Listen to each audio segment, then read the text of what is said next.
My husband suddenly filed for divorce, saying that I was a useless wife and left me for a younger mistress. He was sure I wouldn't make it without him. I just smiled. Now he calls me 20 times a day. My husband James of 15 years handed me divorce papers yesterday, calling me a useless wife before telling me he's moving in with his mistress. He was so confident I'd fall apart without him. I'm still in shock, but I need to get this off my chest. I should have seen it coming. Looking back, the signs were there, but you never want to believe the person you've built your whole life with could change so drastically. Or maybe they were always like that, and you just didn't want to see it. It started with small things. James got really into fitness about 8 months ago. Started going to F45 every morning at 5 a.m., bought all new clothes from Lululemon, and was constantly checking his Apple Watch stats. I was happy for him. We're not getting any younger, and health is important. He even got me a Peloton for Christmas, though he made sure to remind me every week how much it cost, and how I barely used it. Then came the late nights at work, the weird texts he'd quickly hide when I walked by, the new cologne from Sephora that he got as a free sample. He started making comments about how I should put more effort into my appearance, suggesting I try those viral skincare products from TikTok or get Botox like everyone else. Mind you, I take care of myself just fine. I'm just not interested in dropping hundreds on La Mer creams or whatever's trending on Instagram. Yesterday I was folding laundry when I found a receipt from Tiffany & Co. in his pocket. We're not rich. We shop at Target and drive a 2018 Honda. A Tiffany receipt set off major alarm bells. When I checked our joint account, I nearly had a heart attack. There were multiple withdrawals to an account I didn't recognize, and our savings had been slowly draining over the past 6 months. I waited until he got home, receipt in hand. Instead of the usual excuses or gaslighting I expected, he just laughed. Actually laughed. Then he went to his home office, came back with an envelope, and tossed it on our coffee table. I was going to wait until the weekend, but since you're being nosy, here you go, he said, smirking like he'd just won something. My lawyer says it's a generous offer, considering you've contributed basically nothing to this marriage. I sat there, staring at the divorce papers, while he continued talking about how his new girlfriend Aurora actually takes care of herself and has ambition. Apparently, she's some fitness influencer he met at F45. She has 50K followers on Instagram and is going places. Meanwhile, I'm just the wife who supported him through his early career, handled all our housework, and put my own ambitions on hold because he said his job should come first. The worst part? He's been planning this for months. He already has an apartment with her in one of those luxury complexes downtown. The Tiffany receipt? A promise ring. He actually used our joint savings to buy his mistress jewelry. Let's be realistic, he said. You can barely work the Netflix app without my help. You'll be calling me within a week, begging to work things out. I'm actually doing you a favor, teaching you to finally grow up. I didn't cry. I didn't scream. I just sat there, watching him pack his suitcase with all his expensive new clothes. He took his iPad, his gaming console, and even the good coffee maker. Left me with the cheap. After he left, I opened my laptop and started going through our accounts. Found out he's been moving money around since January. Discovered credit card statements for restaurants and hotels I never knew about. Even found a Venmo history that made me sick to my stomach. I called my sister Vivian and she came right over. We stayed up all night, going through papers and making lists. This morning, I called in sick to work and made an appointment with a divorce attorney. I also froze our joint credit cards. Something I learned was possible from a random TikTok video, ironically. It's been 24 hours. My phone shows 23 missed calls from him. The first voicemail was angry. The second was threatening. By the 10th, he was practically begging me to talk about this rationally. I've spent the last week staying at my sister Vivian's place. Been sleeping on her couch, actually. She has a kid and the guest room is full of toys. Not complaining, though. Beats being alone in that house right now. The first reality check hit when I tried to order something on Amazon. My card got declined for a $30 purchase. Called the bank, and that's when things started unraveling. Turns out James had been moving money around. Not huge amounts that would have caught my attention, but steady transfers of $200, $300 every couple weeks. Always labeled things like car maintenance or home repairs, real basic stuff that I wouldn't question. Looking at it now, I feel kind of stupid. We've had separate accounts since we got married. His idea said it was more practical. But I trusted him with the joint savings. That's where most of my paychecks went. Building our future, he called it.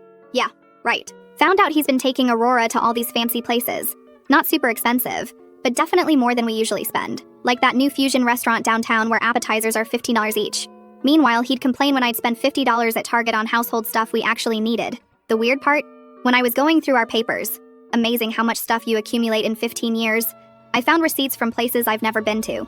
Small things, coffee shops near her apartment, movie tickets from dates I wasn't on.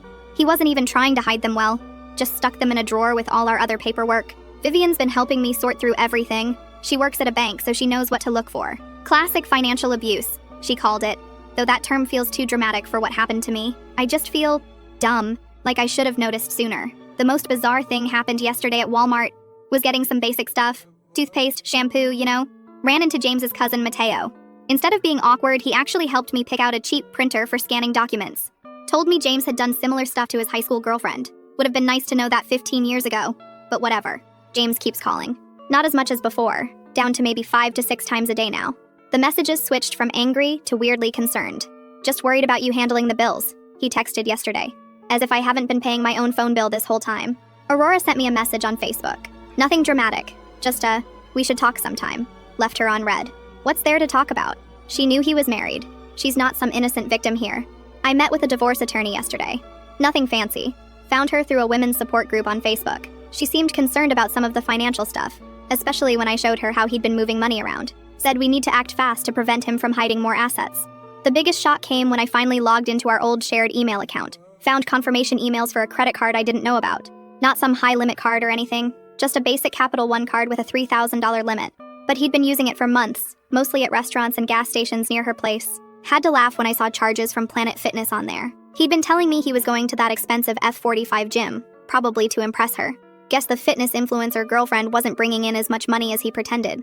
Today I opened my own bank account, just a basic checking account at Chase. The lady at the bank was super helpful, showed me how to use their app and everything. It's not rocket science despite what James always said. Oh, and I finally figured out why he always insisted on handling the Netflix account. Found out he had a separate profile set up that he'd watch with her. Real classy, James. Edit 1. Thanks for all the advice about freezing credit. Already done. Turns out it's pretty simple. Edit 2. Yes, I'm documenting everything. Have a folder on my phone full of screenshots. Edit 3. For everyone asking, no, I haven't responded to either of them. Lawyer says to keep it that way. Edit 4. Some of you are suggesting I expose Aurora on social media. Not interested in drama, just want to get through this with my dignity intact. Second update. Quick update because this week has been wild. Remember how James was so sure I'd fall apart without him? Well, karma had other plans. It started when I finally landed a job at a local company. Nothing fancy. Basic customer service stuff, 16-hour. But here's the thing. The office is in the same building as one of James's biggest clients. You know, the ones he's always trying to impress. I didn't plan this, just saw the job on Indeed and applied. First day at work, guess who I run into in the elevator? James wearing his important meeting suit, the one he maxed out our Nordstrom card for, with Aurora trailing behind him like a lost puppy. His face when he saw me in work clothes, carrying my new laptop bag, priceless. Aurora just stood there awkwardly, probably wondering why her successful boyfriend suddenly looked like he'd seen a ghost. But here's where it gets good. Remember how James always handled our finances because I was too scattered to understand them? Turns out my new manager Matthew actually likes how detail-oriented I am. Asked me to help organize some spreadsheets for the office. While I was learning Excel, thanks YouTube tutorials, I started applying those same skills to organizing all the evidence of James's financial shenanigans. The best part? I didn't have to do anything dramatic. Just handed over my neatly organized folders of bank statements, credit card bills, and screenshots to my divorce attorney. She actually smiled when she saw how thorough I'd been. This is perfect, she said. We won't even need to hire a forensic accountant. James found out about this during our first mediation meeting. He showed up all confident, probably expecting me to be a mess. Instead, he walked into a room where I had printed copies of every shady transaction he'd made in the last year, including the charges from hotels near Aurora's apartment that he claimed were business meetings. His face when the mediator started going through the evidence? Better than any revenge I could have planned. But wait, it gets better. Remember that Peloton he bought me for Christmas? The one he said I never used? I finally logged into the account last week. Guess what I found? Workout history showing him and Aurora using it together, at our house, on days when I was visiting my sister. Yeah, in our house. I mentioned this casually during mediation, just slid the printed activity log across the table. James actually stuttered trying to explain that one. The real karma hit when Aurora finally realized James isn't as wealthy as he pretended to be. Apparently she found out he's still paying off that Tiffany promise ring, which by the way wasn't even from the actual Tiffany store. Found the receipt? It's from one of those look-alike websites. How do I know this? Well, Aurora did something interesting. She messaged me on Instagram, but instead of the usual, we need to talk drama, she sent screenshots. Lots of screenshots. Messages where James promised to buy her a car. With what money, dude? Conversations about moving into a luxury apartment that he definitely can't afford. Even some choice comments about me that, well, let's just say they're going to be interesting additions to our divorce proceedings. I thought you should see who he really is, she wrote. I'm done being part of his lies. I didn't respond, just forwarded everything to my attorney. Professional revenge is so much better than drama. The cherry on top? James's mom called me yesterday. Turns out she's been watching this whole thing unfold in our small town's gossip circle. She apologized for enabling his behavior all these years, and then dropped a bombshell. James got fired from his job. Not because of me, Apparently, he'd been inflating his expense reports for months. All those fancy dates with Aurora, he was charging them to his company card. I'm not going to lie. Part of me wanted to post all this on Facebook, share the screenshots, make him feel as humiliated as I did when he called me useless. But you know what? I didn't have to. He's doing a perfect job of destroying his own reputation all by himself. Instead, I focused on making my new little studio apartment feel like home. Bought some plants from Home Depot. They're still alive. Figured out how to mount a TV by myself. YouTube is amazing. And even started learning to cook properly. Turns out I'm not actually hopeless in the kitchen, like James always said. The best revenge? When he created yet another new Instagram account to message me, I didn't even feel angry. Just marked it as spam and went back to watching my YouTube cooking tutorial. Third update. Remember how I mentioned James got fired for expense report fraud? That was just the beginning. It started last Tuesday when I was getting coffee at Starbucks before work. I overheard two guys at the next table talking about someone who got caught charging personal expenses to company accounts. Didn't think much of it until I heard James's name. Turns out he hadn't just been charging those dates with Aurora to his company card, he'd been running this scheme at his last 3 jobs. How do I know? Because Aurora, of all people, started talking. And not just to me, to everyone. See, after James got fired, he couldn't keep up with all the promises he'd made to her. No more fancy dinners at Cheesecake Factory, no more shopping sprees at Lululemon, no more weekend trips to nearby cities. The final straw? He couldn't make the payments on that fake Tiffany ring. Yes, still can't believe he bought a knockoff. Aurora didn't just get mad, she got methodical. Remember all those expense reports James was faking? She had photos. Lots of photos. Apparently, he used to brag to her about how clever he was, showing her all his tricks for gaming the system. She'd saved everything in her Google Photos, thinking it was impressive that her boyfriend was so smart with money. Last week, she made a TikTok. Nothing dramatic. Just a story time about dating a guy who turned out to be a fraud. Didn't use names, but included glimpses of those receipts. The video went viral in our local circle. James's old coworkers recognized the expense report format. Meanwhile, I had my own little victory. Remember that joint Amazon account he kept trying to get back into? I found out he'd been using it to buy gifts for Aurora while we were still together, so I did something petty, but satisfying. I returned everything that was still within the return window. The money went back to my card since I was the original purchaser. The best part? He didn't even notice until Amazon sent him those rate your purchase emails. By then, all the stuff he'd bought Aurora was back in Amazon's warehouse, and the refunds had already cleared. But here's where it gets really good. Yesterday, I was at Target picking up some storage bins, trying to organize my new place, when I ran into James's sister, Katie. Instead of being awkward, she actually hugged me and spilled some tea. James had been borrowing money from their parents, claiming it was for investment opportunities. Turns out he was using it to maintain his fake lifestyle with Aurora. His parents found out about this during a family dinner last weekend. How? Because Aurora's TikTok had made its way to his mom's Facebook feed.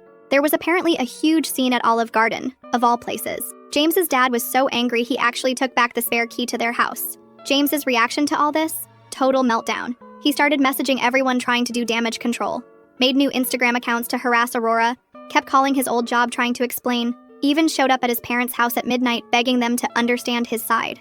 The karma train wasn't done though. Remember how he always insisted on managing our shared cloud storage because I was too disorganized? Well, I finally logged into it last week to download some old photos. Found a folder full of screenshots of his conversations with Aurora from when they first started dating, including some choice messages about their plans for after he left me. I didn't even have to do anything with them. Just forwarded everything to my divorce attorney. She actually laughed and said, "This is making my job very easy." But the absolute peak of all this? Aurora made a follow-up TikTok yesterday. This time she showed the fake Tiffany ring, complete with screenshots of the sketchy website he bought it from. The video already has 50K views. James tried to come to my workplace to talk about all this. Read, beg me to help fix his reputation. Security didn't even let him in the building. Apparently his scene in the lobby is now on our office's security camera greatest hits. I did something kind of petty yesterday. Changed all our streaming passwords one by one while watching his Ring camera notifications blow up as he tried to access each account. Netflix, Hulu, HBO Max, even his precious ESPN Plus. By the third notification, I was actually giggling. His dream car, that Tesla Model 3 he leased to impress Aurora, way above our budget by the way, got repossessed this morning. From the parking lot of the Motel 6 where he's been staying since Aurora kicked him out of their apartment, I watched it all happen from the Dunkin' drive-thru across the street. Didn't plan to be there. Just stopped for coffee on my way to work. Sometimes the universe just hands you these moments. Edit 1. Yes, I'm still keeping copies of everything for the divorce proceedings. Edit 2. No, I won't share Aurora's TikTok username. This isn't about creating more drama. 4 update. I wasn't planning on writing another update, but some things happened recently that feel like a proper ending to this story. It's been 6 months since James left, calling me his useless wife. The divorce is finally official. No dramatic courtroom showdown, just paperwork and lawyers in a bland office. James looked rough, wearing the same Nordstrom dress shirt he used to brag about, but now it's wrinkled and a bit tight. Seems like his fitness influencer lifestyle with Aurora didn't last. Here's where it gets interesting. Remember all those expense reports he was faking? His company didn't press charges or anything dramatic. They just did the corporate equivalent of a shrug, withheld his last paycheck and bonuses, blacklisted him from future employment, and moved on. Turns out big companies don't like public drama any more than necessary. Aurora left him last month, not with a bang or viral TikTok. She just moved back to her parents' place in the suburbs. Apparently, life gets less exciting when your boyfriend can't afford Cheesecake Factory dates anymore. She tried messaging me on Instagram to explain her side, but I just left her on red. Some things don't need closure. James is now renting a room in a shared house across town. His Tesla got repossessed. No surprise there. And he's driving a beat-up Honda. The same kind of car he used to mock me for wanting to buy because it was too basic. I'm still at my customer service job, but got a small raise, $5 per hour. Not life-changing, but it's something. Learned how to do my own taxes through TurboTax. Turns out it's not the complicated mystery James always made it out to be. Had an awkward but revealing run-in with his mom at Target last week. She was buying storage bins in the same aisle as me. Instead of avoiding each other, we actually talked. She told me James tried to borrow money from them, but they refused. He needs to grow up, she said. Then helped me pick out some cheap but nice-looking throw pillows for my studio apartment. The apartment's finally feeling like home. Got some plants from Home Depot. 2 out of 3 are still alive. Learned to cook basic meals through HelloFresh, and started going to Planet Fitness on weekends. Nothing fancy, just normal life stuff. James still tries to contact me through new Instagram accounts, usually when he's been drinking. Mostly stuff like, "You'll regret this," or "You can't make it without me." I just block and delete. The funny part? Found his old password list in our shared Google Drive. Yes, he kept it in a document literally named Passwords. Didn't do anything with it. Just forwarded it to his sister Katie so she could tell him to change everything. Met a guy named Matthew at work. Nothing serious. We just have lunch in the break room sometimes. He's also recently divorced and gets why I'm not ready for anything real. But here's the real kicker. Last week, while getting coffee at Dunkin', I overheard some guys from James's old office talking. Turns out he's been calling and emailing trying to get his job back. Even showed up in the lobby once. They didn't even bother calling security. Just let him stand there until he got tired and left. His new life isn't exactly what he planned. No more fancy gym membership. He works out at the same Planet Fitness as me now. We awkwardly avoided each other in the parking lot once. Aurora's back on dating apps. His important business contacts don't return his calls. Meanwhile, I'm doing all the things he said I couldn't. Paying bills, fixing minor house problems, managing my own budget. Nothing extraordinary, just regular adult stuff that he convinced me was beyond my capabilities. Found our old wedding photos while cleaning last weekend. That girl in the photos, trying so hard to be what he wanted, I barely recognize her now. The most satisfying moment wasn't some big revenge scene. It was yesterday, at the bank, depositing my paycheck. Yes, I still like doing it in person. The teller was the same one who helped me open my own account 6 months ago, when I was shaking and scared. She smiled and said, "You look happier." And you know what? I am.